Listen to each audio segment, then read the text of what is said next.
Good afternoon, sir. My name is Mark Emerson Biturla from BSIT 3B, and this is my Python activity in Social Issues and Professional Studies.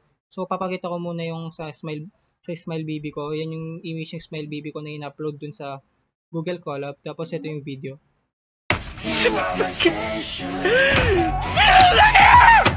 Isa siyang character na nagbe-breakdown from a severe pain. So, magsisimula tayo dito sa mga text. Na niran ko na siya. Ayan yung mga sentence ko.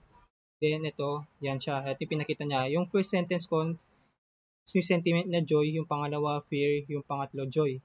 Tapos, ito naman sa image. Ito yung in-upload ko. Itong smiles na to. Ay, ito pala. Hindi pala yan. Ito pala yung in-upload ko. Yan. Yan yung image na ginamit ko. Kasi hindi na-detect to kasi putol yung ulo dun eh.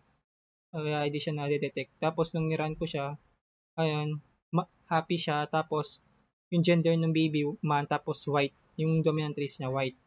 Tapos dito naman sa video, nung pinakita ko yung character na nagbe-breakdown, ayan siya.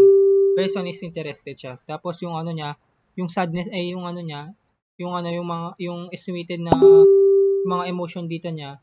Ayan, nandiyan yung mga data niya. And that's all, sir. Thank you so much for watching. Good afternoon, sir.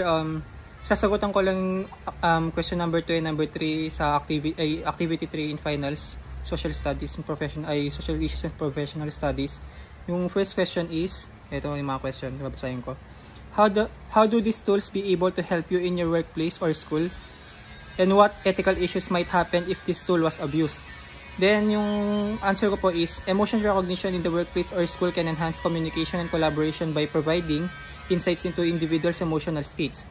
It may improve productivity, teamwork, and well-being. So, number 2 question, babasahin ko lang po ulit yung, number 3 question na tayo. What do you think is the business value of detecting emotion in workplace or school and ethical consideration in using the tool? Yan yung sagot ko is, the business value lies in fostering a positive and productive environment. Understanding emotions can lead to better employee or student engagement, conflict resolution, and overall satisfaction. Ethically, it's crucial to prioritize consent, protect privacy, and avoid using the data for biased decision making. And that's all, sir. Thank you so much for listening.